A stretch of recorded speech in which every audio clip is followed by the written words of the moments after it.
pemirsa dimanapun Anda berada, saya sudah bersama Pak Pile Pantau, seorang tokoh Kawanua. Kami akan membicarakan dengan topik Prabowo, Minahasa, dan prestasi. Oke, kita akan langsung saja. Pak Ile, apa kabar ini?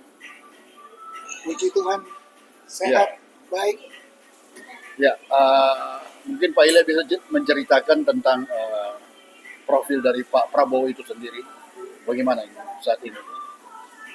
Pak Prabowo adalah salah seorang yang hebat. Bukan untuk memuji, ini berdasarkan fakta. Kalau kita melihat kemampuan Pak Prabowo Subianto hari ini sebagai presiden, bagi saya pribadi saya tidak meragukan. Karena Pak Prabowo pada masa pertumbuhan ya sampai tingkat remaja itu berada dalam satu kondisi kehidupan yang selalu siaga. Keluarga mereka dalam kondisi berada di luar negeri ya. Jadi ketika itu kehidupannya itu selalu siap siaga. Itu yang bisa dikatakan Pak Prabowo sampai saat ini kehidupannya sangat matang gitu. Matang, jadi dia dari awal sudah ditempa, dididik, dihadapkan langsung dengan satu kondisi yang seperti itu. Berpindah-pindah tempat di luar, di Hong Kong, di Taiwan, kemudian pergi bersekolah di sekolah yang cukup terbaik di London High School. Itu kan memberikan suatu pencerminan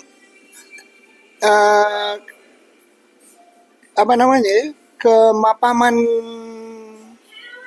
dari pertumbuhannya itu cukup mapan dalam mengikuti perkembangan yang ada.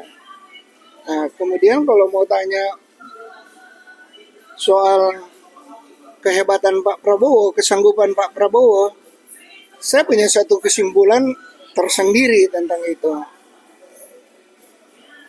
Dua bapak bangsa kita yang yang kita akui membangun Indonesia adalah Profesor Sumitro Jaya Hadikusumo, Begawan Ekonomi Sumitro, yang adalah ayahanda daripada Pak Prabowo. Kemudian orang yang juga sangat terbukti membangun bangsa kita ini yang barusan diberikan gelar pahlawan nasional adalah Pak Soeharto. Nah, Pak Prabowo ini kan ada di antara mereka berdua. Dua tokoh ini, Pak Prabowo sangat akrab. Pak Prabowo berada di tengah mereka berdua. Ya. Profesor Sumitro Joyo Hadikusumo sebagai seorang bengkawan ekonomi dengan teori-teori ekonomi benteng yang sekarang mau dikembangkan, itu adalah ayahanda beliau. Pak Prabowo banyak belajar dari Pak Mitro, dari ayahandanya, dan dia sangat-sangat menguasai ilmu yang diturunkan oleh Profesor Sumitro Joyo Hadikusumo. Kemudian daripada itu, ya, menjadi mantu daripada Pak Harto. Jadi segala strategi politiknya Pak Harto dan kemampuan kehebatan Pak Harto itu dimonitor, dipelajari langsung oleh Pak Prabowo dari Pak Harto. Jadi Pak Prabowo ini adalah salah satu sosok, satu-satunya bukan salah satu, satu-satunya sosok ya anak bangsa ini yang menguasai ya sikap atau menerima warisan turunan ilmu dari dua orang tokoh yang hebat ini, Profesor Sumitro Jaya Hadikusumo sebagai ayahnya dan Pak Harto sebagai mertua. Dia hebat. Apa yang terjadi pada era Orde Baru banyak membekali Pak Prabowo untuk bagaimana dia bersikap mengantisipasi situasi dan kondisi politik kita ke depan. Jadi, contoh sikapnya. Sikap yang tegas. Sikap yang tegas dari Pak Prabowo bisa kita lihat sekarang ini. Ya. Walaupun demikian, kita juga harus mengakui bahwa Pak Prabowo dia hanya manusia biasa. Jadi ada juga kelemahan-kelemahan yang manusiawi. Dan itu dapat kita terima, dapat kita mengerti dan kita menerima. Tapi barangkali belum banyak orang yang melihat siapa Pak Prabowo dari sudut ini, dari aspek ini. Anak putra langsung dari Profesor Sumitro Jayadikusumo yang menurunkan kemampuan ilmu ekonomi dari Profesor Sumitro dan belajar langsung dari Pak Harto tentang bagaimana strategi politik yang harus diterapkan pada bangsa ini untuk mengatasi kemelut-kemelut yang ada. Nah, gitu. Nah, dari segi pendidikan Bapak Philip melihat juga sangat menunjang pendidikan Pak Prabowo ini, Pak. Kalau dari aspek itu nggak perlu kita ragukan. Lihat aja bagaimana sikap beliau itu berpidato di luar negeri ya, pada event-event internasional di PBB, dalam pertemuan-pertemuan dengan Presiden Trump di memediasi untuk menyelesaikan masalah Gaza, masalah Israel. Itu semua jelas kemampuan beliau, nampak dengan jelas kemampuan. Seperti yang saya bilang tadi, secara psikologis Pak Prabowo dibesarkan dengan satu kondisi selalu harus awas, ya, karena berada dalam satu pengasingan yang perlu kewaspadaan. Sesudah itu bersekolah di sekolah yang terbaik di Inggris, di London High School.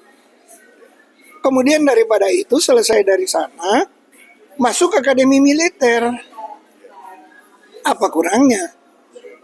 Apa boleh saya bertanya ke Anda, ada nggak seseorang jenderal, purnawirawan jenderal saat ini yang memiliki pendidikan dasar seperti Pak Prabowo, yang lengkap, dia high schoolnya yang hebat dan lepasan jebolan akabri yang hebat dan berprestasi?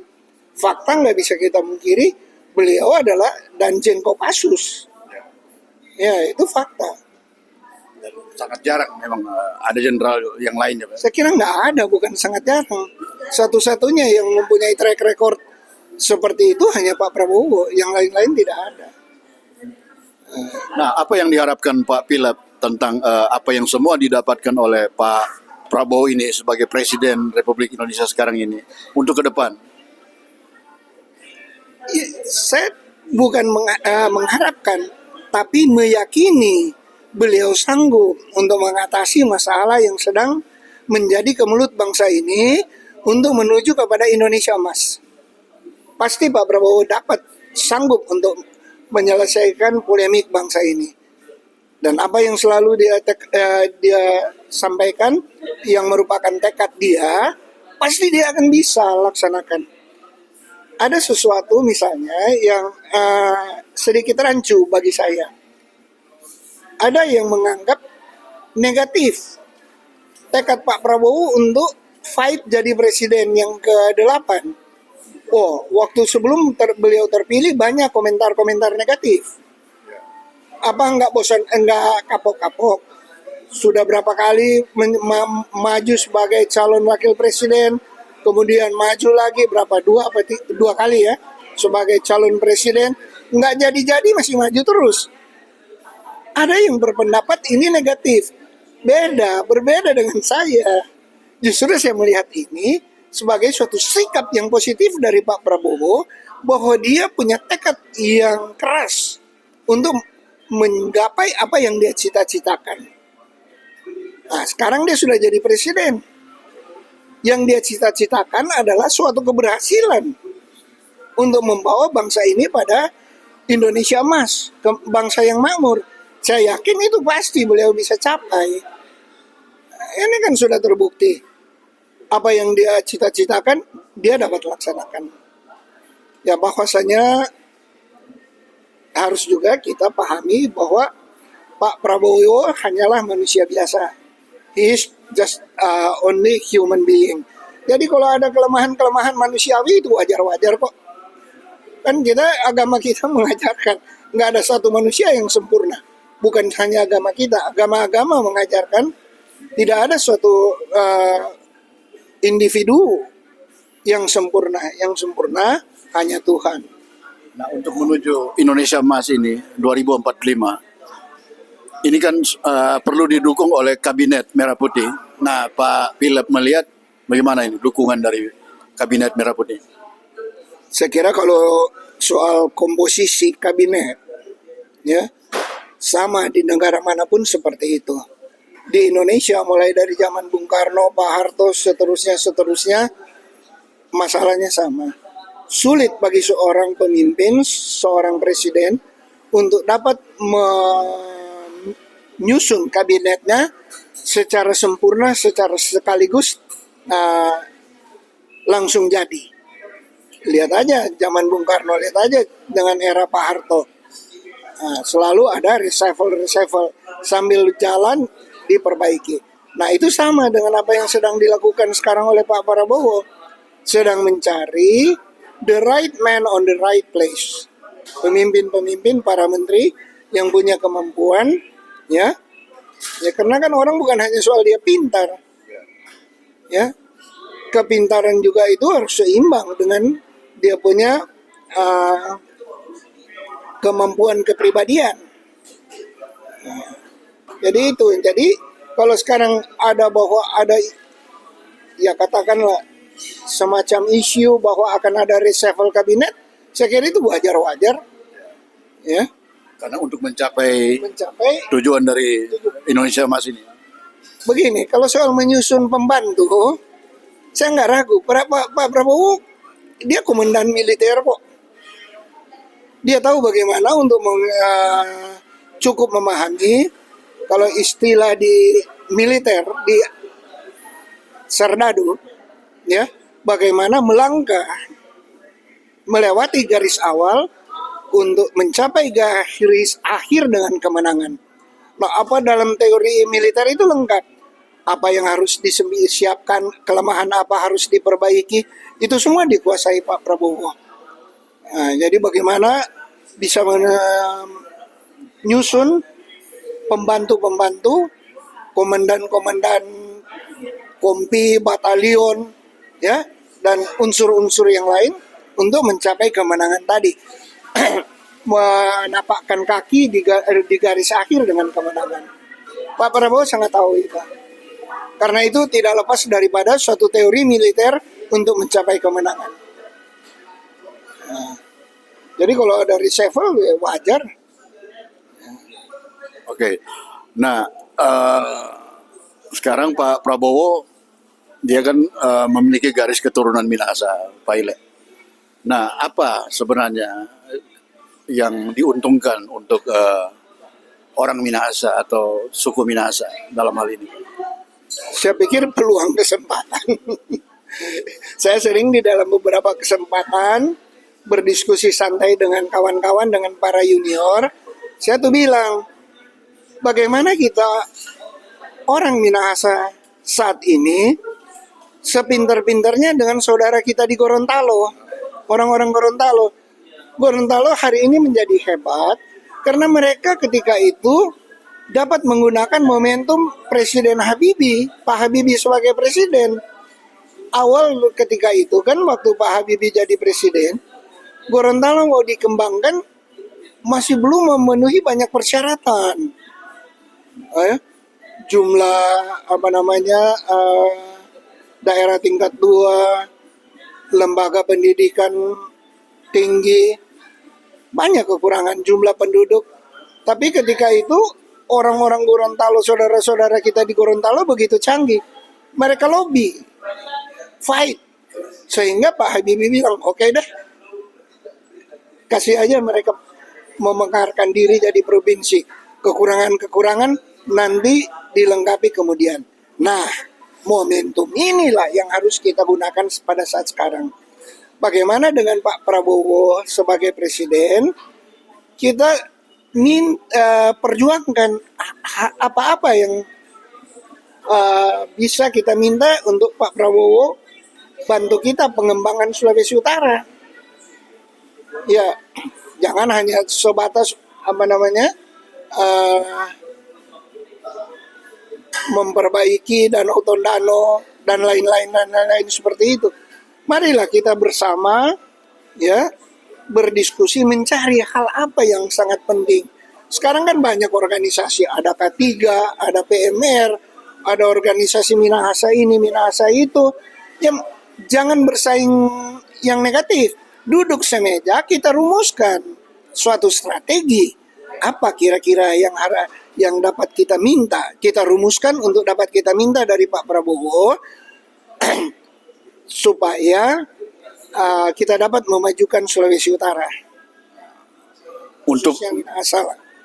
untuk sumber daya manusia kan orang Minahasa itu kan terkenal pintar-pintar, Pak Ile. Nah ini kan bisa momen untuk bisa dipakai juga oleh Presiden Prabowo untuk menempatkan orang-orang Minahasa di berbagai lini. Saya kira itu benar. Jadi persoalannya yang dihadapi adalah akses.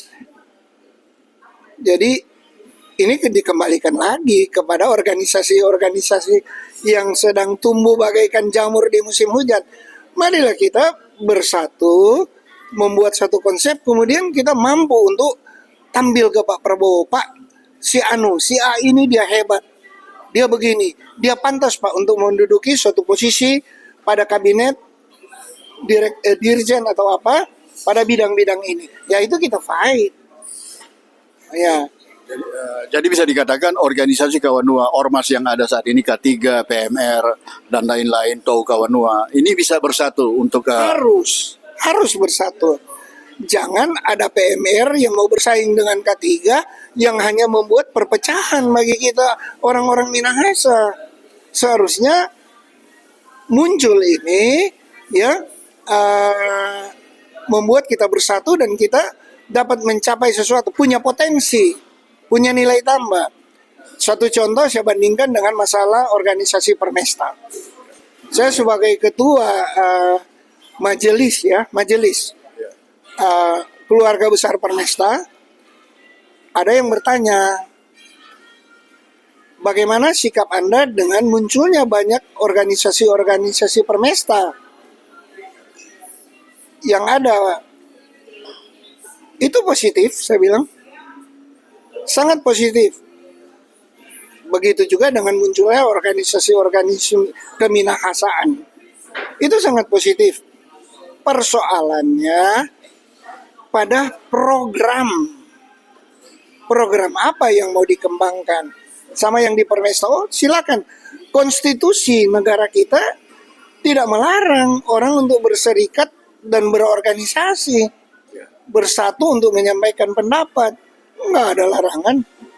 Yang barangkali dengan adanya dasar-dasar itu, jangan kita membuat hal-hal yang merugikan kita sendiri. Itu poinnya. Nah, jadi saya mengharapkan tokoh-tokoh K3, tokoh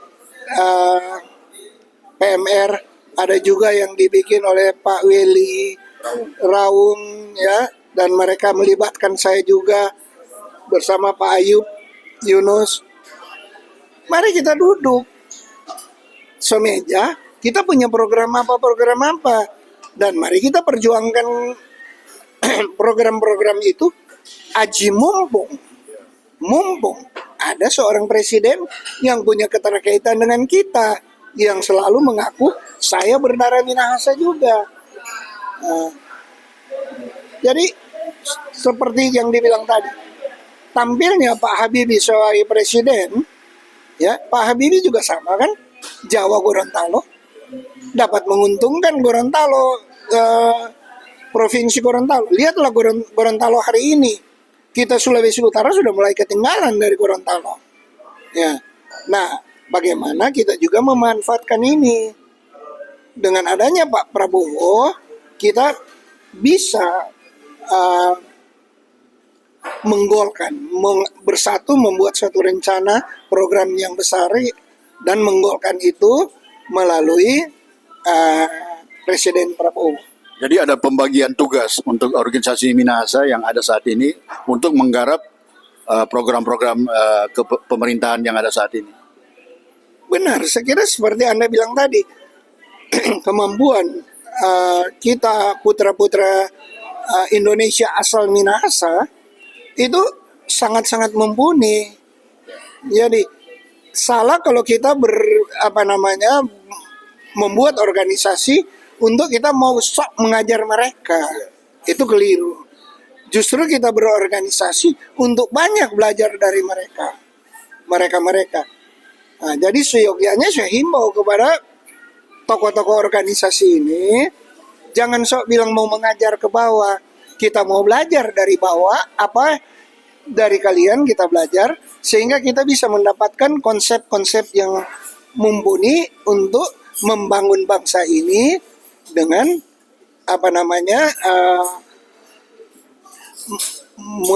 membuat juga kejayaan bagi tanah Minahasa, Provinsi Sulawesi Utara. Apa Pak Ilya setuju bahwa orang Minahasa jangan jadi penonton untuk saat ini?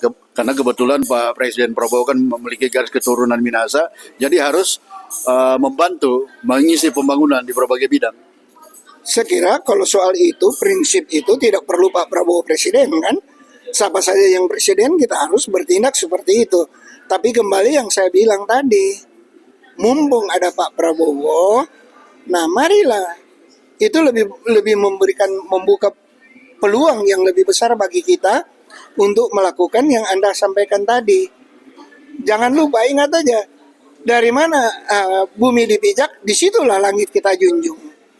Marilah kita menjunjung langit Indonesia dengan berpijak pada Sulawesi Utara, tanah Minahasa. Kalau kita bisa memakmurkan tanah Minahasa, itu sudah sama dengan kita memakmurkan Indonesia juga. Nah, jadi gitu. Jadi mungkin ada satu kesimpulan dari Pak Philip mengenai judul kita Prabowo, Minahasa dan Prestasi. Apa kira-kira tambahan dari Pak Ilya? Jadi Prabowo Minahasa, ya. Ya barangkali kalau menurut saya satu, responsibility, tanggung jawab. Mari kita membantu Presiden Prabowo program-programnya secara sungguh-sungguh dengan segala potensi yang kita miliki. Jangan lagi nanti justru adanya ini baku cungkel.